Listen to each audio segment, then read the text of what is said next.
حضرت ابو ہریرہ رضی اللہ تعالیٰ عنہ نے بیان کیا کہ میں نے نبی پاک صلی اللہ علیہ وآلہ وسلم سے سنا، آپ صلی اللہ علیہ وآلہ وسلم نے فرمایا کہ ایک بندے نے بہت گناہ کیے اور کہا، اے میرے رب، میں تیرا ہی گنہگار بندہ ہوں، تو مجھے بخش دے۔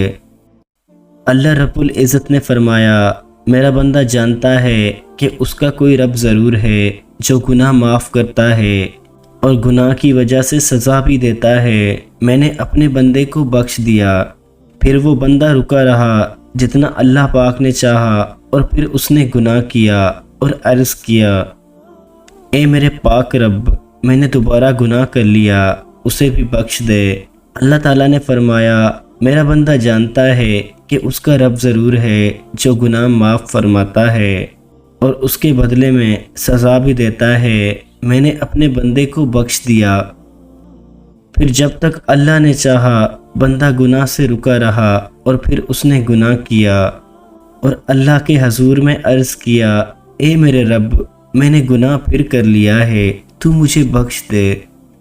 اللہ تعالیٰ نے فرمایا، میرا بندہ جانتا ہے کہ اس کا ایک رب ضرور ہے جو گناہ معاف فرماتا ہے ورنہ اس کی وجہ سے سزا بھی دیتا ہے۔ میں نے اپنے بندے کو بخش دیا 3 مرتبہ، بس اب چاہے جو عمل کرے۔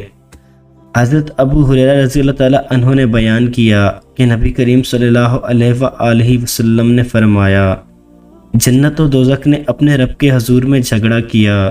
جنت نے کہا، اے پاک رب، کیا حال ہے کہ مجھ میں کمزور اور گرے پڑے لوگ ہی داخل ہوں گے، اور دوزخ نے کہا کہ مجھ میں تو داخلہ کے لیے متکبروں کو خاص کر دیا گیا۔ اس پر اللہ تعالیٰ نے جنت سے کہا کہ تو میری رحمت ہے، اور جہنم سے کہا کہ تو میرا عذاب ہے، تیرے ذریعے میں جسے چاہتا ہوں اس میں مبتلا کرتا ہوں، اور تم میں سے ہر ایک کی بھرتی ہونے والی ہے۔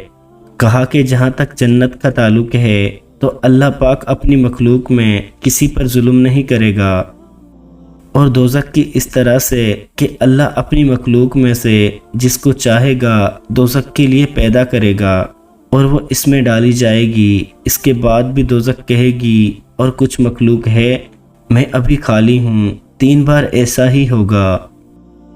آخر پروردگار اپنا پاؤں اس میں رکھ دے گا، اس وقت وہ بھر جائے گی، ایک پر ایک الٹ کر سمٹ جائے گی، کہنے لگے گی، بس بس میں بھر گئی۔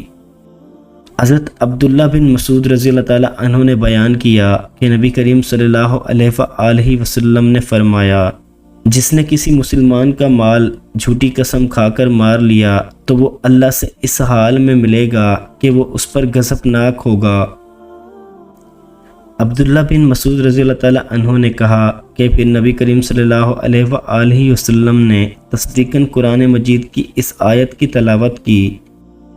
ترجمہ: بلا شبہ جو لوگ اللہ کے عہد اور اس کی قسموں کو تھوڑی پونجی کے بدلے بیچتے ہیں، یہی وہ لوگ ہیں جن کا آخرت میں کوئی حصہ نہیں، اور اللہ ان سے بات بھی نہیں کرے گا۔